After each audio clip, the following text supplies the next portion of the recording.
ATN news দেখছেন আপনারা, সবাইকে আমন্ত্রণ জানাচ্ছি হ্যাপেনিং পয়েন্টে, স্পন্সর্ড বাই কাজী অ্যান্ড কাজী টি। আপনাদের সাথে রয়েছি আজকের আয়োজনে আমি জান্নাতুল ফিরদাউস কবিতা।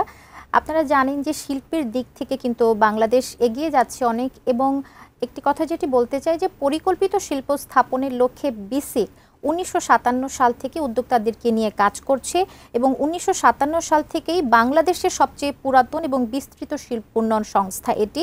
স্বাধীনতা উত্তর বেশিরভাগ শিল্প প্রতিষ্ঠান বিসিক এলাকা থেকে উঠে এসেছে। আপনারা হয়তো বুঝতেই পারছেন আমরা আজকে কী নিয়ে কথা বলতে চাই। আমরা আজকে কথা বলবো এবং আমাদের হ্যাপেনিং পয়েন্টের বিষয় আমরা আজকে নির্ধারণ করেছি কেমন যাচ্ছে বেসিক শিল্পনগরীর বিনিয়োগকারীদের অবস্থা, এবং এই বিষয়ে কথা বলার জন্য আমার সঙ্গে একজন অতিথি আছেন, একটু পরিচয় করিয়ে দিতে চাই। তার সঙ্গে আছেন ডক্টর বেলাল উদ্দিন আহমেদ, বেসিক শিল্প মালিক সমিতির কেন্দ্রীয় কমিটির সেক্রেটারি জেনারেল, এবং তার আরেকটি পরিচয় আছে জেনিথ ফার্মাসিউটিক্যালস লিমিটেডের ব্যবস্থাপনা পরিচালক তিনি। কেমন আছেন স্যার? জি, ধন্যবাদ আপনাকে, আমি ভালো আছি। আচ্ছা, আমরা শুরুটা যে প্রশ্নটা দিয়ে আসলে করতে চাই, বলছিলাম তো শিল্পের দিক থেকে বাংলাদেশ এগিয়ে যাচ্ছে, এবং বিসিকের যে গুণাগুণ বা 1957 সাল থেকে তাদের যে একটা অবস্থান বা অবদান, এটা নিয়েও আমরা বলছিলাম। আপনারা যারা বিসিক শিল্পনগরীর বিনিয়োগকারী আছেন তাদের আসলে এখন কি অবস্থা যাচ্ছে, এবং আপনাদের সুবিধা অসুবিধার কথাগুলো নিয়ে একটু আমরা শুরুতেই শুনতে চাই।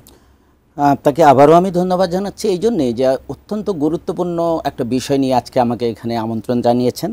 যে বিষয়গুলো নিয়ে আমরা আলোচনা করলে হয়তোবা আমাদের বিসিক শিল্প নগরীতে যে বিনিয়োগকারী যারা আছেন, আপনি জানেন হয়তো যে সারা বাংলাদেশে 64টা জেলায় 83টা বিসিক শিল্পনগরী প্রতিষ্ঠিত, এবং প্রত্যন্ত অঞ্চল থেকে শুরু করে আমাদের ঢাকা পর্যন্ত। যে কথাটা আমি বলবো যে বাংলাদেশের উত্তর, পশ্চিম, পূর্ব, দক্ষিণ, আমরা যেই অঞ্চলের কথা বলি না কেন, প্রত্যেকটা জেলায় একাধিক শিল্পনগরী আছে, যে শিল্পনগরীগুলোতে ক্ষুদ্র উদ্যোক্তা থেকে শুরু করে বৃহৎ উদ্যোক্তা পর্যন্ত সেখানে অবস্থান করছে এবং শিল্প স্থাপন করছে, এবং তাদের সাধ্য যতটুকু আছে সমস্ত কিছু দিয়ে বিনিয়োগ করে দেশে শিল্প স্থাপনের জন্য নিরলস কাজ করে যাচ্ছে। এবং সেই সাথে আমরা বিসিকের নির্দেশনা এবং নীতি নির্ধারণী সিদ্ধান্তগুলোকে বাস্তবায়ন করে আমরা শিল্পায়নে বাংলাদেশকে পরিপূর্ণ করার লক্ষ্যেই আমরা কিন্তু কাজ করছি। সেই হিসেবে 1957 থেকে শুরু করে আজকে পর্যন্ত আমরা বিসিকের বিভিন্ন যে সুবিধা আমাদেরকে প্রদান করেছে বা যে কিছু দিতে পেরেছে, কিছু দিতে পারে নাই, আমরা সব কিছুকেই নিয়েই কিন্তু আমরা আমাদের উদ্যোক্তাদের সাথে উদ্যোক্তাদের মানে লক্ষ্য যেটা, সে বাস্তবায়নের জন্য আমরা কাজ করে যাচ্ছি। অনেক প্রতিবন্ধকতা আসছে এবং প্রতিবন্ধকতা থাকছে, সুবিধা অসুবিধা আমরা পেয়েছি, বিসিক কর্তৃপক্ষের সাথে আলোচনা করে আমরা সমাধানের চেষ্টা করছি। এবং আমাদের মূল উদ্দেশ্য হলো যে 82-83টা শিল্পনগরীতে শিল্পায়ন করে বিসিককে আমরা পরিপূর্ণভাবে শিল্পের জন্য কাজ করছে সেখানে অংশীদারিত্ব বজায় রাখা। তো এই প্রেক্ষিতে আমরা বিভিন্ন সময় বিভিন্ন দাবি দাওয়া নিয়ে এসেছি। বাই দিস টাইম যে কথাটা এসছে যে শুরু থেকেই আমরা শিল্পের জন্য বিসিকই একমাত্র প্রতিষ্ঠান ছিল যেটা সারা বাংলাদেশে যে শিল্পকে অগ্রাধিকার ভিত্তিতে আমরা যেন কাজ করতে পারি এবং দেশের চাহিদা মেটাতে পারি। এই লক্ষ্যে আমরা যারা কাজ করছি, আমাদের অনেক ডিমান্ড থাকতে পারে, আমাদের চাহিদা থাকতে পারে। সব চাহিদা কিন্তু সরকার বা কর্তৃপক্ষ সব সময় যে আমাদেরকে দিতে পেরেছে বা দিতে পারছে এমনটা নয়, কিন্তু আমরা সমন্বয় করে চেষ্টা করছি। পরবর্তীতে আমাদের এখানে বাংলাদেশে আপনি জানেন এখন যে রপ্তানি উন্নয়নের লক্ষ্যে বিভিন্ন বিনিয়োগকারী সংস্থাগুলোকে আমাদের সরকার প্রায়োরিটি দিচ্ছে। আমরা অভিনন্দন জানাচ্ছি সরকারকে যে আমাদের দরকার যে বিদেশি ইনভেস্টর যারা আছে তারা আমাদের দেশে আসবে, বিনিয়োগ করবে, কর্মসংস্থান করবে, আমাদের এক্সপোর্ট হবে, বিদেশি ফরেন কারেন্সি আমরা আর্ন করব। পাশাপাশি কিন্তু আমরা তো ভুলে গেলে চলবো না যে বিসিক তো আদিকাল থেকে, আমি আদিকাল বলছি এই জন্য আমাদের দেশীয় উদ্যোক্তা এদেরকে ভুলে গেলে তো চলবে না, এদেরকে ভুলে গেলে তো চলবে না। আমাদের এই বিনিয়োগকারীদের হাহাকার তো আমার মনে হয় শুনতে হবে। হাহাকার কি আমাদের যে এখন রপ্তানি উন্নয়ন লক্ষ্যে যে বিনিয়োগ সংস্থা যেগুলো আছে ফরেন ইনভেস্টরকে ওয়েলকাম করছে, পাশাপাশি আমাদেরকে ওয়েলকাম করলে আমরা তো পিছিয়ে থাকবো না, আমরা আরও এগিয়ে যাব। এই কারণে এগিয়ে যাব, আমাদের দেশান্তরে সব জায়গায় আমাদের কিন্তু একটা ভিত্তি আছে। আমাদের কাজ করছি।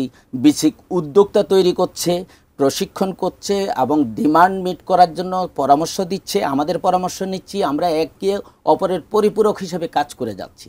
তো আমরা যেটুকু চাচ্ছি যে আমরা সরকার সদ্য একটা সিদ্ধান্ত নিয়েছে যে 6টি বিনিয়োগ সংস্থাকে একীভূত করার। আমরা অত্যন্ত আনন্দিত ছিলাম এবং আনন্দিত এখন পর্যন্ত আমরা প্রত্যাশা হারাই নাই যে আমরা চাই যে 6টি বিনিয়োগ সংস্থার পরিপূরক হিসেবে আমরাও যেন এর সাথে থাকি। পরবর্তীতে আমরা বিশেষভাবে প্রত্যাশা করছি যে আমাদের যে ছোট এবং মাঝারি বা ক্ষুদ্র বলি যেগুলো বিসিকে যেগুলো ছিল, দ্যাট ইজ এসএমই লেভেল পর্যন্ত, ক্ষুদ্র থেকে মাঝারি পর্যন্ত, আপনি শুনে আরও খুশি হবেন যে আমরা কিন্তু মাঝারির মধ্যে সীমাবদ্ধ নেই। এখন সারা বাংলাদেশে অনেক বৃহৎ শিল্প বিসিক শিল্পনগরীতে তৈরি হয়েছে। কিছু কিছু প্রতিষ্ঠানের যদি আমি নাম বলি, আপনারা হয়তো মনে করবেন আমি নাম বলে শেষ করতে পারবো না। আমি এখানে পরিসংখ্যান থেকে যদি কিছু তথ্য আপনাকে দিতে চাই, সেটা হবে এরকম। আমাদের 83টি বিসিক শিল্পনগরী এখন চলমান আছে।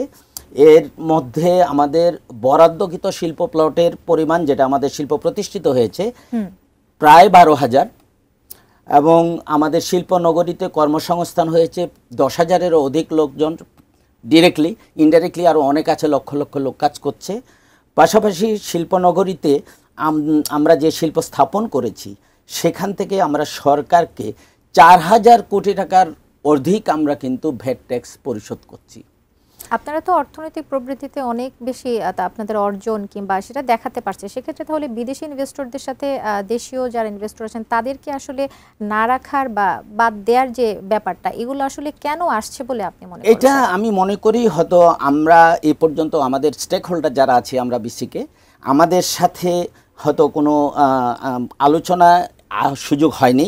তবে আমরা আশা করছি আগামীতে নিশ্চয়ই আমাদেরকে নিয়ে একটা আলোচনার ব্যবস্থা হবে যে আমাদের কি সুবিধা হবে এবং আমাদেরকে যে 6টির সাথে যদি আমাদের সম্পৃক্ত থাকি, আমাদের একত্রিত হওয়ার সুযোগটা যদি আমরা পাই, যে বিসিক থেকে আমাদের সরকার বা আমাদের দেশ কি পাবে সেটা হয়তো অনেক তথ্য বেরিয়ে আসবে। কারণ আমি যে কথাটা বলতে চাচ্ছিলাম যে রপ্তানিমুখী শিল্প প্রতিষ্ঠান আমাদের বিসিকে এখন অ্যারাউন্ড 900+, দ্যাট ইজ 950-এর মতো শিল্প প্রতিষ্ঠান আমরা বিসিকে থেকেই কিন্তু এক্সপোর্ট করছি। আমাদের গার্মেন্টস ইন্ডাস্ট্রিগুলো অলমোস্ট আমাদের বিসিকে আসলে অর্জন বা প্রাপ্তির কথা বা দেশের জন্য অবদানের কথা কিন্তু আসলে বলে শেষ করা যাবে না। তারপরও আমরা আরো কিছু জানবো এবং কি ধরনের ক্ষতির মুখে পড়বে বিসিককে যদি এই সম্প্রতি যে সিদ্ধান্ত হয়েছে সেটা থেকে বাদ দিলে, এই সব বিষয়ে আমরা আরো কথা বলার আছে। আমাদের একটা বিরতির সময় হয়েছে। দর্শক, হ্যাপেনিং পয়েন্টের আয়োজনে আছি একটা বিরতির পর। আবার আমাদের অতিথিকে সাথে নিয়ে ফিরে আসছি এই আলোচনায়, সাথেই থাকুন, কোথাও যাবেন না।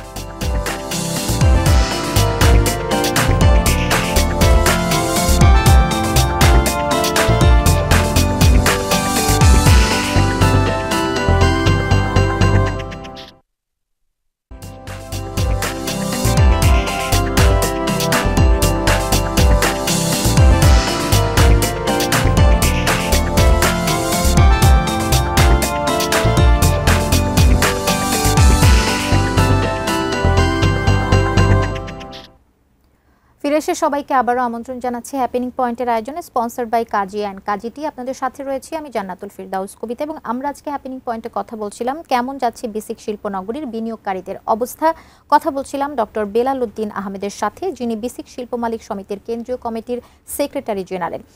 আপনার সাথে এবার যে বিষয়টি নিয়ে কথা বলতে চাই, বিরতির আগে যে বিষয়টি আমরা আসলে কথা বলছিলাম যে সম্প্রতি যে সিদ্ধান্তের বিষয়টি, আপনি জানেন নিশ্চয়ই যে সরকার 30 এপ্রিল 2025 তারিখে একটি কমিটি গঠন করেছে এবং সরকার চায় বিনিয়োগ সংশ্লিষ্ট 6টি প্রতিষ্ঠান তারা একীভূত হোক। বিসিককে সাথে 6টি প্রতিষ্ঠানের সাথে রেখে তারপরে আবার আমরা যে শুনতে পেলাম যে এখান থেকে বিসিককে বাদ দেওয়ার একটা চিন্তা ভাবনা চলছে, এটিকে আপনি কিভাবে দেখছেন এবং এর ফলে আসলে বিনিয়োগকারীরা কি রকমের ক্ষতির মুখে পড়বে বলে আপনি মনে করছেন? ধন্যবাদ আবারও আপনাকে, যে এটা অত্যন্ত গুরুত্বপূর্ণ একটা বিষয়। আমরা খুবই আশাবাদী ছিলাম যে কমিটি করা হয়েছিল এবং 6টি প্রতিষ্ঠানকে একত্রিত করার যে সিদ্ধান্তটা বা প্রস্তাবনাটা ছিল, এটা আমাদের এই বিসিকের জন্য অত্যন্ত সফলতার একটা দিক উন্মোচন হচ্ছিল, আমরা এটা আস্থায় এসছে। কিন্তু আবার যেটা শুনছি, যে কথাটা আপনি বললেন যে ইতিমধ্যে হয়তো প্রস্তাবনার কিছু পরিবর্তন আসছে, 4টি প্রতিষ্ঠানকে রেখে বিসিককে হয়তো বাদ দেওয়ার বা বিসিককে একত্রিত করার সিদ্ধান্তটা হয়তো পরিবর্তনের আলোচনা চলছে বলে আমরা শুনছি।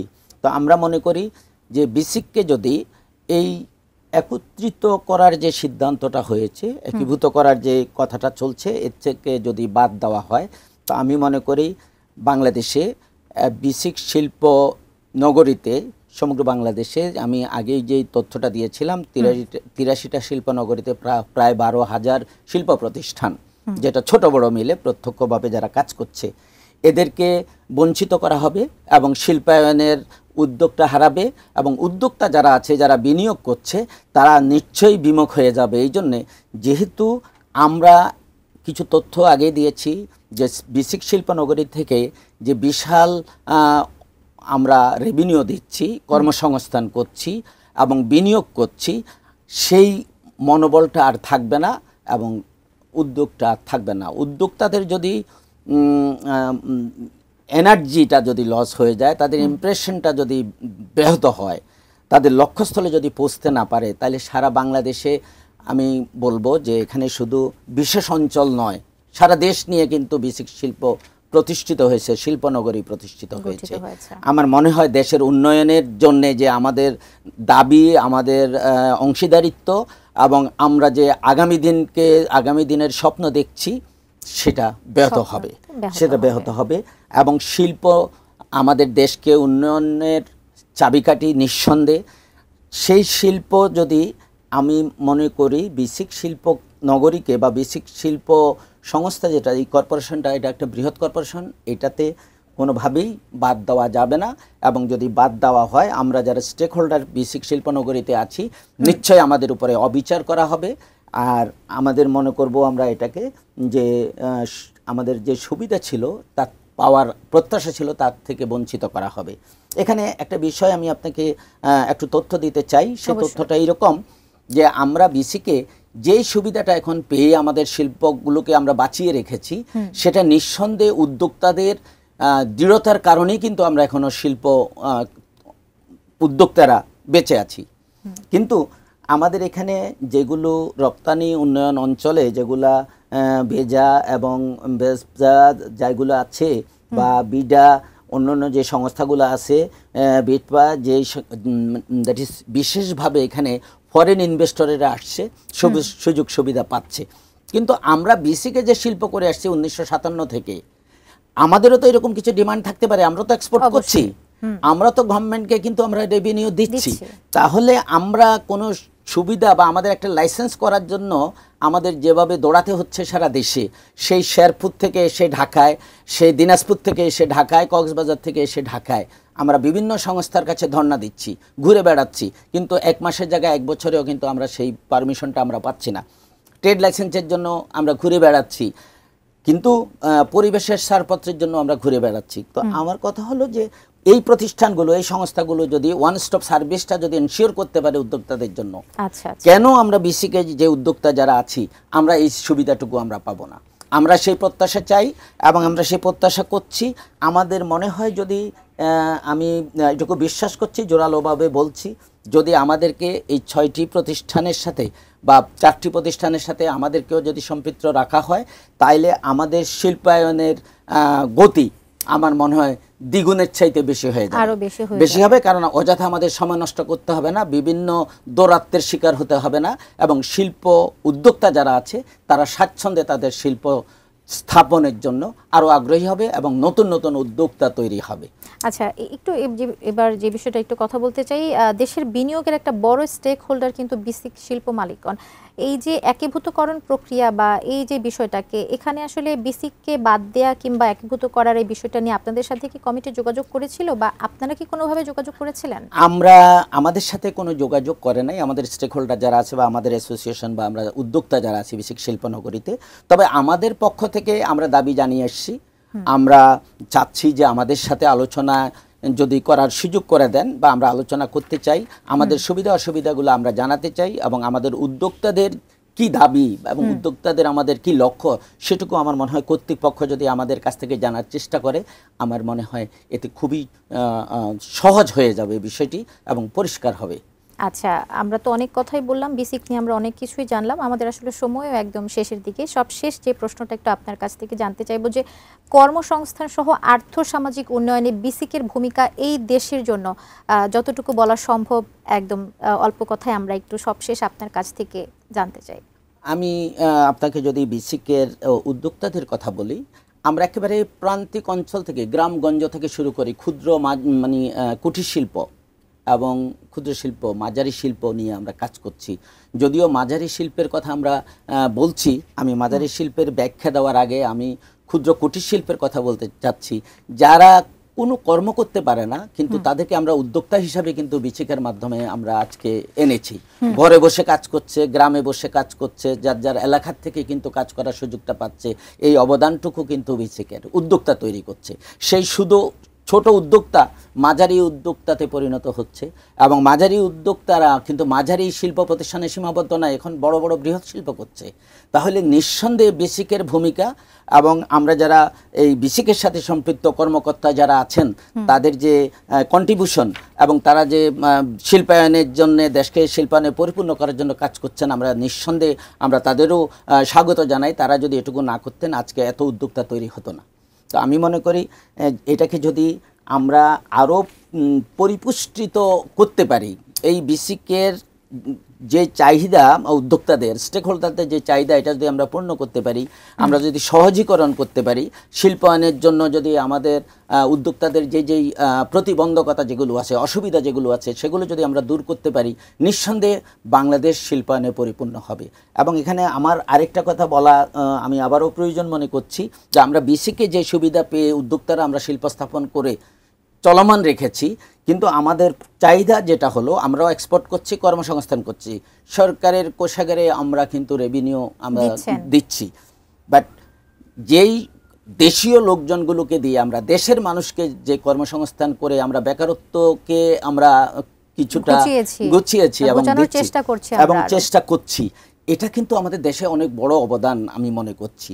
পাশাপাশি আমরা যে সুবিধাগুলো থেকে বঞ্চিত হচ্ছি, ওই সুবিধাগুলো যদি আমরা পেতাম, আমরা এক জায়গায় থেকে যদি আমাদের সমস্ত চাহিদা যদি মিট হতো, আমাদের গ্যাস, বিদ্যুৎ এবং আমাদের অন্যান্য যে সংস্থাগুলোর আমাদের 20টার অধিক সংস্থা থেকে আমাদের পারমিশন নিতে হয়, লাইসেন্স নিতে হয়, এগুলো যদি আমরা একটা জায়গায় পেতাম, আমরা ওয়ান স্টপ সার্ভিস যেটাকে বলা হয়, সেটুকু যদি আমরা এনজয় করতে পারতাম, আমি আগেই বলেছিলাম, তাহলে আমাদের গতি দ্বিগুণ বেড়ে যেত, কর্মসংস্থানও ঠিক একইভাবে দ্বিগুণ হতো।